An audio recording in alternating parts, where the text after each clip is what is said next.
back, think about more controlling heroes. Really didn't have much CC on the side of Deusvult, and Homebois took advantage of that. And picking the Diggy early on, I think, was a little bit of a problematic, because then that just allowed Homebois to go full damage instead of CC. Like they didn't even care about the Diggy at that point. So I think it's all about when you're picking these certain heroes and what you want to go with. But I do think Deusvult need a little bit more control, kind of like how Homebois brought to the field. I mean, it was just a good read by Homebois, a good response by Homebois in that first match. But this is now match point, right? Now Deusvult has to sit down and think about that. It's like, is this the point where if you're Deusvult, you pull out something a little risque, you know, a little risky. risque.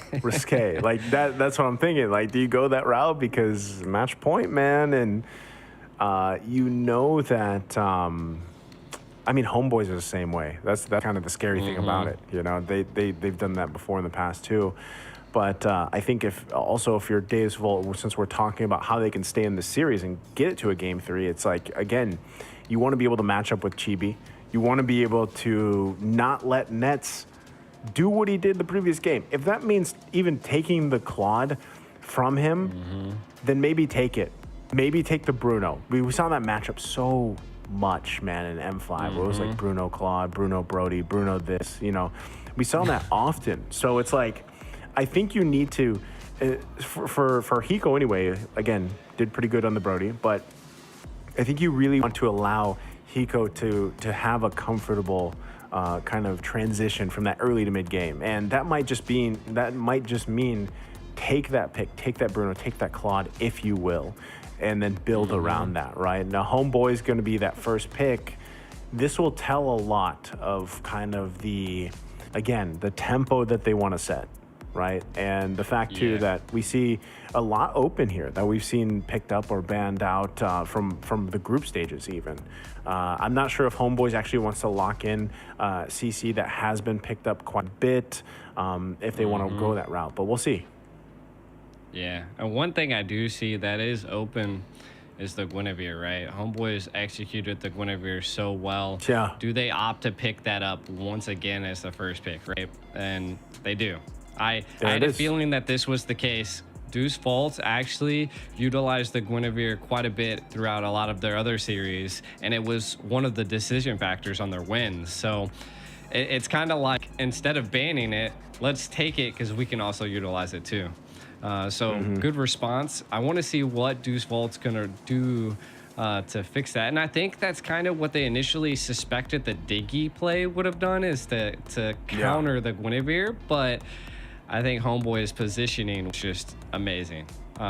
They came to fight and they fought, and these two picks, I think, the CC. There it is. All right. Yep. All right. It definitely wasn't bad in the last game. Yeah, it wasn't, right? I mean, if it's open, you accomplish what you wanted to do in terms of Kid Bomba individually, and I think you might as well pick it up. And then you also now have the Valentina. This kind of, again, it allows you to, this is by the way also like a great pick for Sunset Lover in general, because he had great performances on this even last year. So with that, it's like you kind of force Homeboys in this situation. This is why I always like Valentina, because it forces your opposing team to really depend on what ultimates do we want to give up? Like, what ultimates are we okay giving to the Valentina? And you'll see some teams actually play around that to the point where they draft, and then when they're actually in the game, they purposely keep those ultimates away with positioning, right, to the Valentina. Like, they make it very difficult to get there. And interestingly enough, from Homeboys, we're going to see Harith, who is banned out constantly, by the way. And then, of course, we have the Aurora popping up.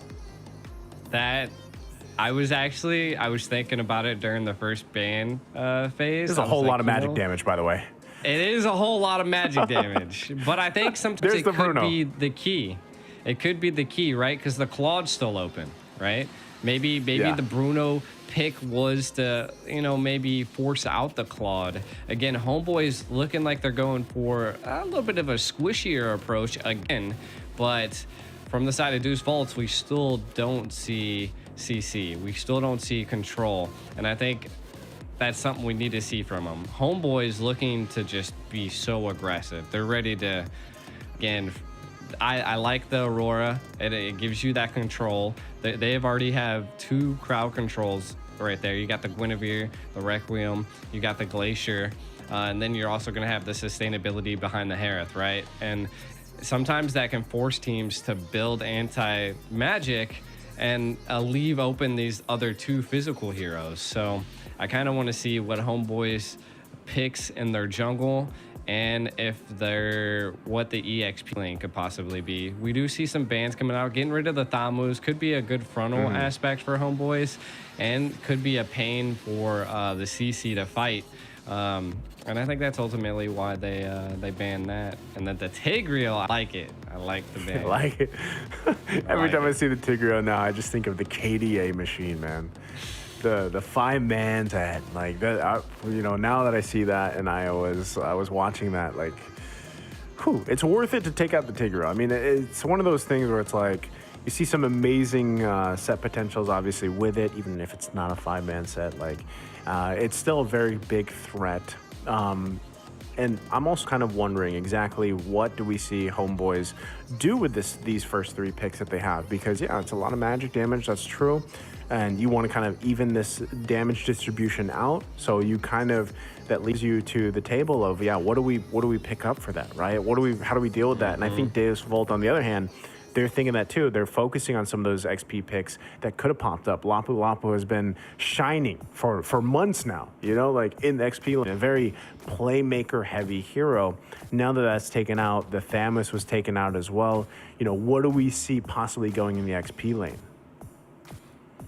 Yeah, I mean, right now the possibilities could be like Yuzong. We could see a Black Dragon come out. I feel like that would be a good possibility. That's the dive you need to be able to take out a Bruno. Getting into that backline, CC and that. How you feel about Arlott XP? Arlott XP. That is also something that's been quite wild too, right? Nice too, is that we haven't seen Arlott at all, and the whole time we've been casting. So yeah, I mean, he's been banned out I think he's been banned out once or twice today so far. He was banned out all in the first series. That is correct. That is true. So that's why we didn't see him there, but we're not seeing him here. So Arlott could be that. The final slash is what I think Deusvult would definitely need to utilize. That's some solid CC. Yeah. Huh. Interesting. Okay. They're gonna pick that up. It's a good counter. Get it. Yep. It's a good counter to the Harith's like sustainability, right? That it's a smart anti-heal. choice. I mean, for all 3 of those, like technically, even for the Guinevere, in essence, like depending on the build path and whatnot, like it's a smart pick from Deusvult. I like the Baksha. We talked about it too. They need a little bit of that durability, so they're going to have that available to them. And realistically, like I said, you really want to just allow Hiko to farm up, like be the turret destroyer here on this Bruno. Focus on opening up the map for your team to work with, which works great for a Baksha, right? Opening up the map for him. There's the Benedetta locked in. So if, we're talking about physical damage, this is some physical damage. And they pair it up with an Edith. Wow, it's been a while. That's a lot of magic damage. Maybe they're relying on the Benedetta's physical. That is crazy. It's a lot, but it's maybe Homeboys, it's much for Deusvult. Angela, okay. What is this game? Now you see, you asked for some wild, risky plays. Risque. Risque. You gotta give it with some emphasis, like some head smack. Risque. There you go. Hey, I think it is gonna be risky though. It works. I think as long I'm a firm believer at this point, and not just because we saw Layla recently. Like, I'm a firm believer in these teams can make anything work to a degree, right? Now, again, a lot of this is going to be decided in the early game, like tempo-wise. And I think too, if you're talking about it like Baksha, that's one of the great things about Baksha is like your tempo alone in terms of your rotation speed, being where you need to be. If you can get those calls on these side lanes, putting pressure, maybe it's even in the mid lane, get the passives down or the sustainability down with his passive. Like Baksha's a great pick, but you really want to be able to set the tempo yourself if you're Deusvult here. And I think based on what we saw from game one, the work's gonna be cut out for them. But if they can deal with all this early magic damage, we'll see how it goes. We're jumping into the Land of Dawn. Game number 2 here. Match point. Once again, Homebois against Deusvult. One of these teams will be going home today. Can Deusvult extend the series to game number 3, holding on to the tournament lives as they get us situated? I'm a little confused because it's already starting out at 60 seconds 2-0. Yeah, that's... Wow, it looks like Solo and maybe Sunset Lever in the intro died. And Homebois took advantage of that. I guess that could be the early aggressions between the Aurora and the Edith combo. That's something you don't see very often. Because the Petrify was down too. So, yeah, you know, as I was waiting to load in, action happened, man. So, you know, the Petrify was utilized. Sapot gets that kill. It goes to Udil. This is scary. Like, if you're Deusvult, man, because kills in that department on those heroes is deadly. And with that, they're going to go ahead and put a little bit of pressure here in the mid lane. Zoran, though, quite tanky himself. There's the knock up into the Requiem. They go. Magister are going to be in trouble. He can't even play. Gets taken out of the picture. CC upon CC. And again, I think that just builds onto what I was talking about in the draft, is that Deusvult's kind of lacking that CC at this point. I think it's kind of the... What does Sunset Lover steal with the Valentina, right? Like the big things that they have available are gonna be, you know, the Frigid Glacier, I mean, the Violet Requiem, but look at this damage, my God. Yeah, you gotta be able to respect damage this early on. This is kind of what we were talking about with the overloaded magic damage potential early game. It's so far quite deadly, and that's the best start that they could have so far. Turtle's still going to go through these resets. Sunset Lever holding on to this ultimate for now. With that Edith there still, Kid Bowman going to be the focus. Using the Vengeance already, still wants to fight it out. Jumping in with the Electro Final Blow, looking for the target. Goes in, Setbot's going to fall. Now Chibi's going to be the next one. Still battling it out. Now clapping back here. Deusvult looking for a couple kills themselves. Kid Bomba going to be the one to fall in now. Udil in trouble. So there's some bite back here. Now body after body going to fall. Deusvult looking to take the objective though. I just want to say, if I'm not mistaken, I heard the crowd go absolutely wild there. Oh, what? Wow. How did he... Yo, I'm speechless. The turtle stolen by Homebois CPAT. That is... There's just... What? Magister, what happened? Where'd your retry go? Maybe, you know, he just wasn't expecting it. I don't know, but that's a play right there for Homebois. Now, given that whole sequence, how that kind of unfolded, right? Deusvult showing that they definitely have fight in them early on. Still, once again, they have to deal with the early damage potential, magic damage. You can already see, too, big items being picked up here. They got the Starlium Scythe already on nets. He's got that available to him. You pair it up the fact that Udil picked up the Genius Wand. So it's a little troublesome in terms of now we even have to deal with more burst or more, you know, our magic resistance being reduced in some of these team fights. And so they really got to be careful how they play around it. Magister there, he gets the Heart Guard, still going to be working on it. There's the Glacier. Udil going to be the one in trouble, though. Sapot on the backside goes in with a collectible final blow. Going to be able to find Magister. He's on the fall. Sawo as well. Deusvult biting off a little too much there. That, again, I think Deusvult, that letting that escape with 1 HP, Udil just nasty, right? They have to watch out for that. Kind of taking a look at some of the items. When you see the Hawes Claws being picked up by the Bruno at this point, and I think that the sustainability that they need, CC picking up the brute force early on. It doesn't seem like they're too worried about magic damage yet, as well as, you know, boots haven't been completed yet, but the pressure.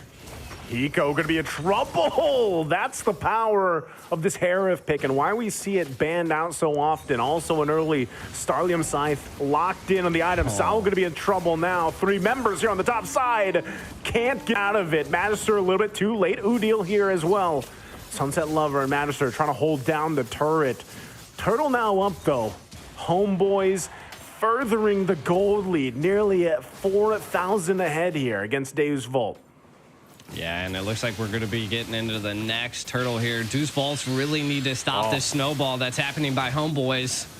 Still going to be trying it. Udil going to be in trouble. Has the passive available, though, but won't be able to get out as he falls. Hiko picks up the kill. Deusvult now eyes on this turtle. Chibi trying to keep up that front side. Sapat as well, trying to zone them out. Do they want to give this up? Do they want to fight for it? Chibi still going. Magister gonna get zoned down a little bit. Onward, not gonna be able to connect. Chibi gets the turtle. Flicker comes through. Gets out of there. So right now, Homeboy's happy with the objective. Chibi gonna jump in into the lethal final blow. They go under the turret. Sepot still alive. They find Kid Bomba in the brush. This is just speechless right now. Homeboys executing everything perfectly, and we can already see another clash. Oh, Hiko can't withstand the damage. The Glacier gonna come down, won't be able to find Sunset Lover. Meanwhile, Magister now trying to get away from this, gets the Heart Guard. Still gonna be going. Chibi jumps in, stops them from going, but they're not gonna get more. So Pot with a big item pickup here as well. Yeah, and I mean, it looks like Homeboy's going to take possibly this mid turret. They're zoning them out. Homeboys have to keep this snowball up. Oh, this could be. They still get the turret. They're going to be happy with that. Chibi still wants to be able to fight, though. Sunset Lover! The damage is too much to deal with.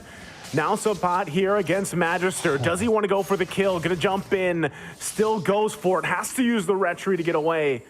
Will be fine. Homeboys, though, pushing on the gas here.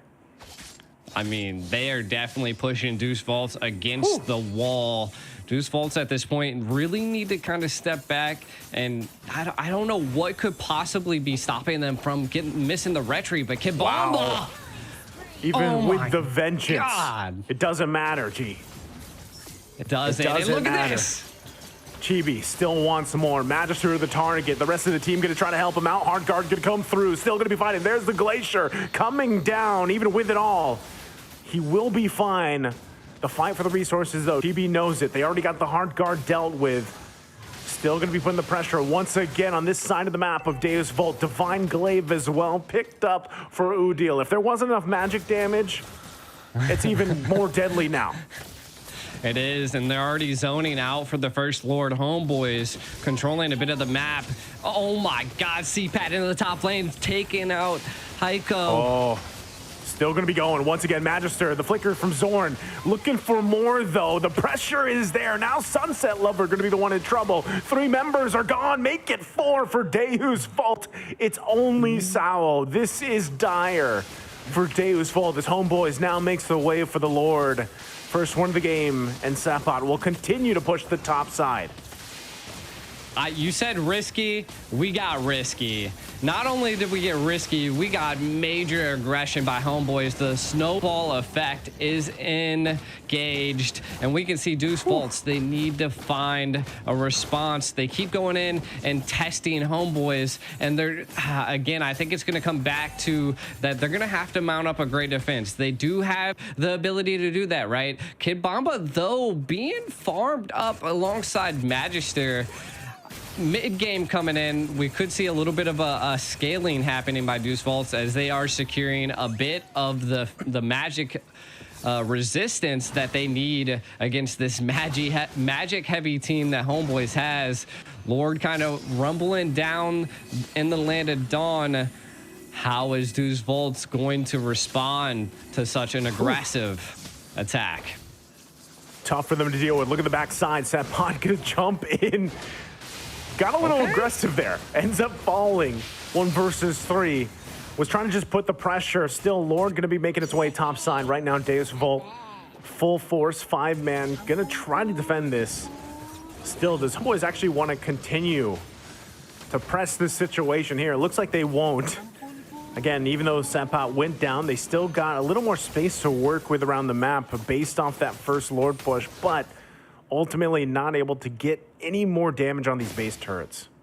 I like this, right? Homebois not forgetting that they didn't get the tunnel vision. This is what we see from a lot of teams, is that when that first Lord is secured, and again, I mean, CPAT had a little bit of tunnel vision there and did go a little bit too deep and paid for it. But again, the whole team didn't get tunnel vision. We do see a little bit of a resource fight here. All of Deusvult's here.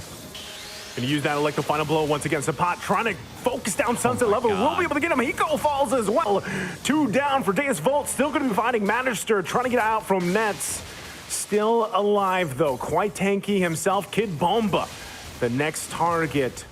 3 members of Deusvult hold on the force from Homebois. Knock it on the base now. Mid turret gonna be the focus. It falls. Now the top side, the focus for Homebois. Will eventually get this as well. Deusvult, couple more seconds. Their full team will be back here. But Lord up in 30. What can Deusvult do here? Gee, they're almost 9,000 behind. I mean, I think they've just been making mistake after mistake. Kind of leaving the comfort of their base is what Homebois wanted, and they just fell right into their grasp. Right now, I mean, if they could possibly get an easy pick, that might be where it's at, but the snowball effect on Homebois is just a little bit too much. I think if they attempt to engage for this Lord, they might pay for it. And I think that Deusvult needs to stay passive, but again, they're being a little risky, and this might be the only chance that they have for this Lord, as it is going to be the second one. So I think it's reached its enhance point. They waited past that 12-minute mark, and Deusvolt's definitely opting to stay back at the base again. I think the only thing they can do at this point is turtle up, hope for a decent play. Maybe Sunset Lover able to get the Frigid Glacier from Udall here, and that might be that might allow them to stop a huge push. But I think that's about the only thing they can grasp for at this point. Man, and with that, again, we've seen this so far, even in the previous series, right? When you're down this much gold, it gets very tough, right, for the team that's down nearly 10,000 gold at this point. Kind of at the whims, once again, of the set potential from Homebois. So Deusvult, how do they pull this through? Once again, lanes are synced. Lord in the mid, still going to be going. Heart Guard's going to be there to find the connection in the backside. Magister's going to get taken down easily, though. Sapot on the backside finds Hiko, takes him out of the picture, and they are going to do it just like that. Homebois takes the entire team out. It's a wipeout. It's a triple for Nets, and they'll take this series in a sweep. They send Deusvult out of the tournament here, 2-0.